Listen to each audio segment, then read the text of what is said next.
Regresamos, gracias por continuar con nuestro espacio. Hoy hablando con Diego Mondaca, usted ya ve cómo podemos ir descubriendo aquellos elementos que finalmente conforman a la persona que está detrás de las cintas audiovisuales tan especiales y tan profundas que nos presenta este joven cineasta, porque claro, voy a decir joven cineasta, como a él le gusta que me diga. Diego, sobre la conversación anterior que nos estábamos hablando antes de irnos a la pausa, ¿qué conexión existe entre Diego y el café?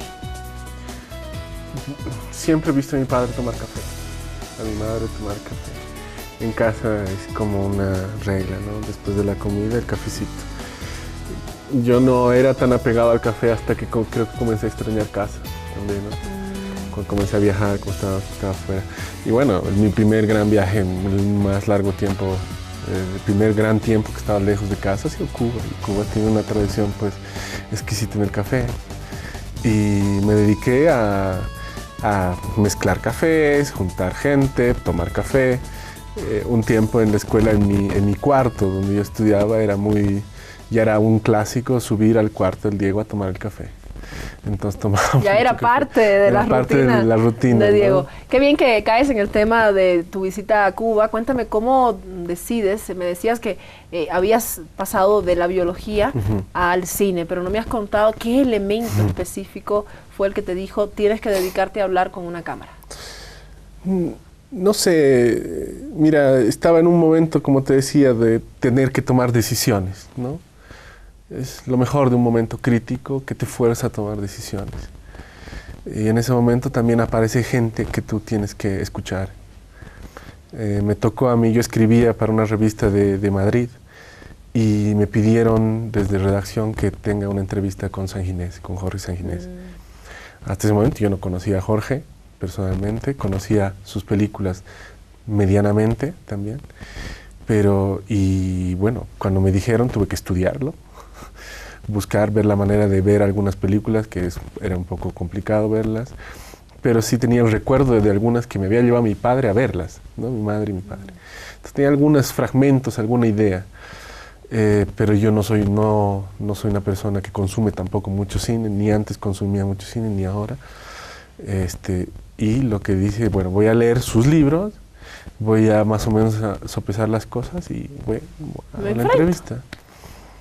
Saqué la entrevista gracias al contacto de unos amigos y Jorge me atendió con mucha amabilidad, algo que me agradezco mucho por cuenta de que yo ni soy periodista, ni él me conocía, ni yo lo conocía, y era, qué sé yo, un tipo que aparecía.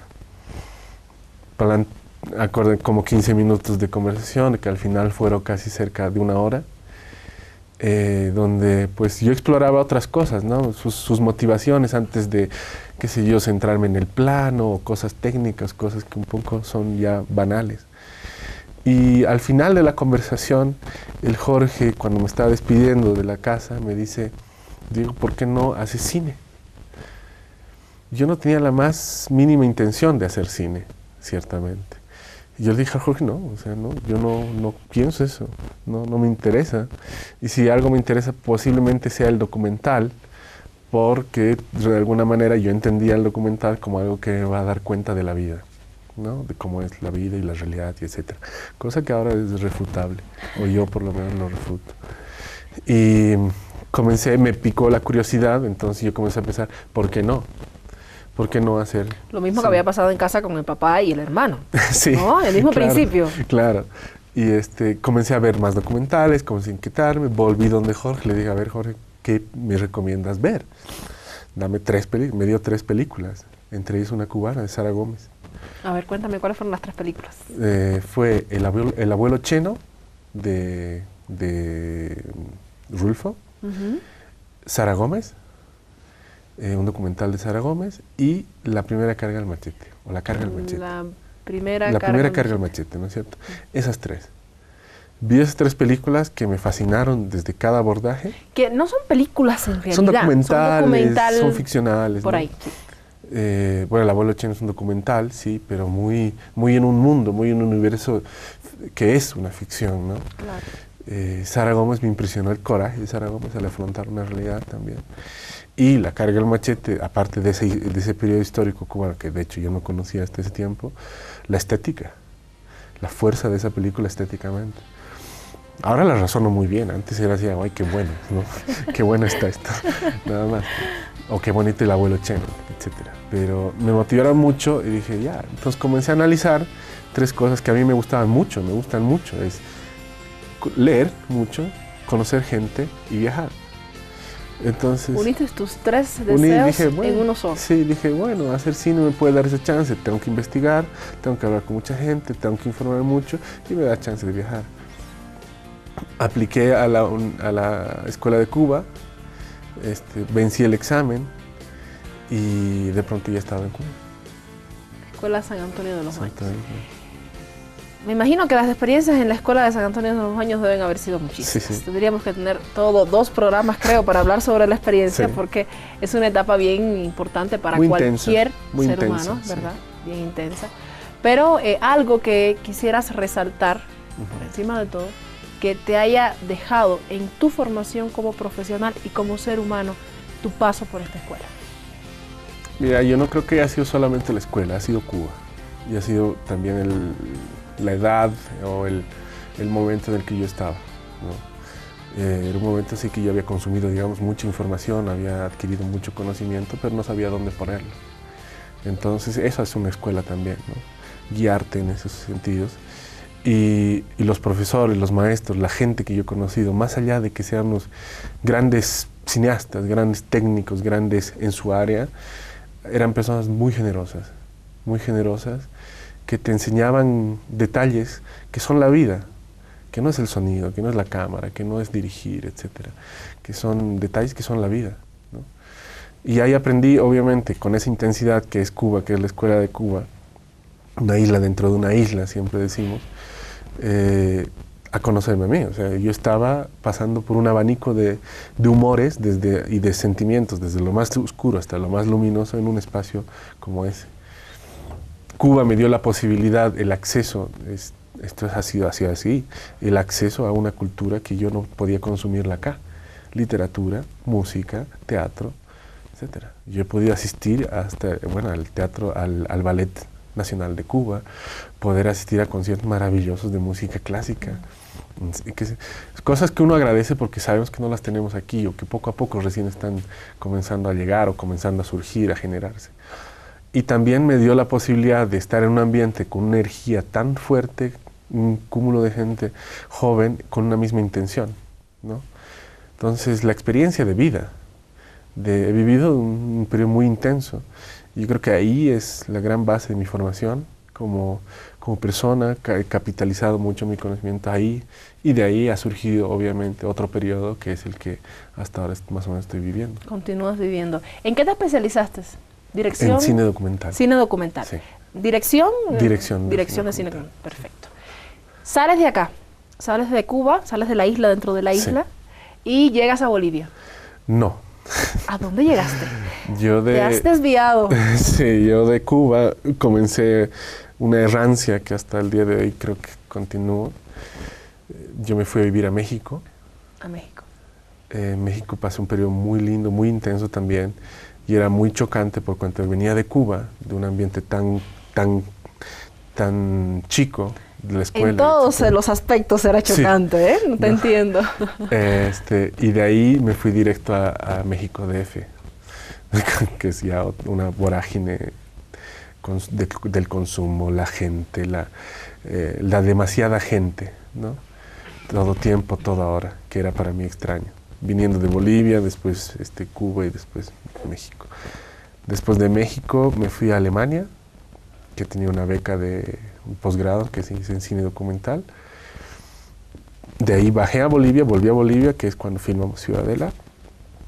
De ahí nos fuimos con mis compañeros a editar la película a Uruguay, entonces me fui a vivir a Uruguay, al campo.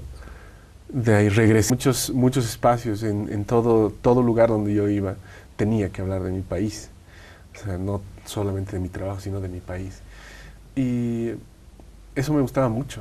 Me gustaba mucho porque también la distancia me hacía tener una posibilidad crítica, una cierta madurez en mi discurso sobre mi propio país y sobre lo que yo pienso del país, lo que he vivido con ese proceso, lo que he participado con el proceso y lo que me gustaría que llegue a ser, ¿no es cierto?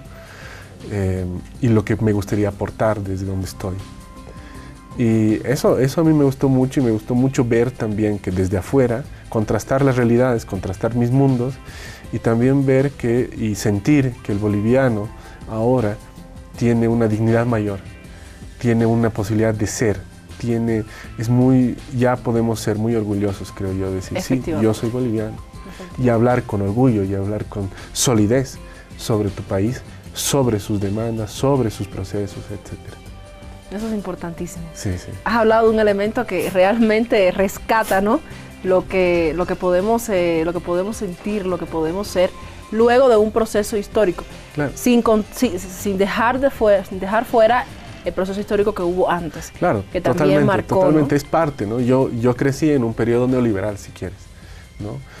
Recién vencida la dictadura, y después un proceso neoliberal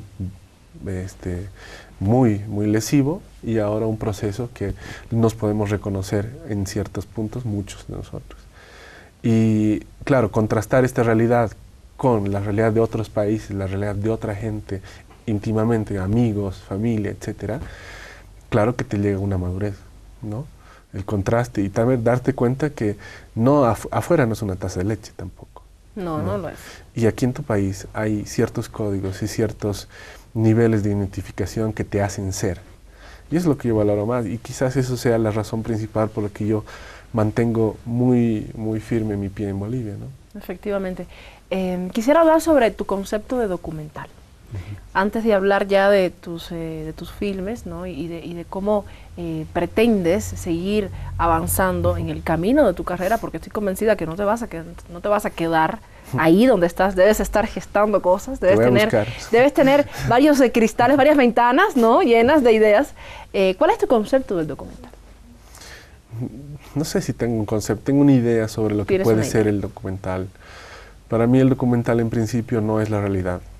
No tiene que preocuparse por relatar o retratar la realidad. Ese es el concepto tradicional que entendemos por documental, ¿no? Sí, el documental muchas veces lo he entendido como que es la realidad, es lo que pasa, pero no es así para mí, porque yo tengo una forma de ver la vida, es mi forma de ver, es muy subjetiva, y en el documental también yo escojo qué es lo que quiero ver. Hay una manipulación tan intensa como en la ficción. En realidad tú estás haciendo una historia, narrando una historia a partir de hechos reales, sí. Tal vez con personajes reales, sí, pero ciertamente tiene una carga muy fuerte de subjetividad. Entonces esa realidad ya no es, ese tiempo de la realidad ya fue. Pero tú estás tratando de interpretar o tratando de dibujar una posibilidad de la realidad que tú viste, ¿no? Entonces ahí el tema es que yo no diferencio, no me quedo mucho en eso de que esto es ficción o esto es documental, sino más bien los trato de hacer, esto es un lenguaje audiovisual y la responsabilidad es la misma. ¿Qué hay de real en un documental y qué hay de documental en la realidad? Uy, es un mareo. Sí, es un mareo. ¿Por qué te pregunto? Porque a veces perdemos la noción cuando vemos un documental. Tú me mencionabas 3 películas que te marcaron o por las cuales comenzaste, porque, ojo, dicho sea de paso, las 3 películas que te ha recomendado el profesor, el gran cineasta San Ginés, no eran películas que trabajaban la ficción del todo, eran más documentales que ficción. Quizás si hubieras comenzado con 3 películas de ficción, tu consideración de hoy no fuese la misma. Sí, básicamente es la emoción que te da, ¿no? O sea, la identificación emocional que tú puedas tener con un relato. Y dónde te encuentras tú. Si tú te encuentras en una película y tú ves algún fragmento donde estás tú, ya es una cosa que funciona, ¿no? Ahora, como me decías, qué tan documental es la vida, qué tan real es un documental o qué tiene de un documental la realidad en sí misma. A veces creemos que porque aparezca una persona dando su testimonio, ya es documental, y ya es documental real. Y lo que no nos podemos a pensar es que detrás de ese testimonio que nos están mostrando está la mirada de un director que ha decidido colocar ese fragmento de su testimonio. Y es también como tú decías, es decir, yo me pongo una cámara de frente, soy otro. Si no hubiera estas cámaras, hablaríamos en otro tono tal vez. Quizás estuviéramos hablando más fuerte. Estaríamos tomando café. Estaríamos tomando café. Pero es distinto, porque cada vez que te ponen una cámara tú te conviertes en un actor. Sí, somos actores. ¿No? Y entonces escondes o eliges ciertas cosas. Entonces, hay que tener un proceso más largo para poder encontrar esos puntos que, por ejemplo, ahora tú quieres encontrar en esta entrevista, ¿no? Pero hay que tener cierto tino para poder llegar a eso que pueda representar la realidad de esa persona. O sea, la realidad no es el momento, sino también es la memoria de esa persona. Entonces, pueda reflejar esos fragmentos que hacen a una persona. Excelente. Te propongo hacer un documental contigo y veré si puedo llegar a esos puntos. Vale. Hacemos una pausa, vamos a hacer una pausa y al regreso, ya en los últimos minutos, hablamos sobre la obra, sobre las propuestas que conocemos de Diego Mondaca y cuál es aquella relación bien estrecha que debe existir con su tío. Sí, con su tío. Vamos a hablar de eso en nuestro próximo sector. Ya regresamos.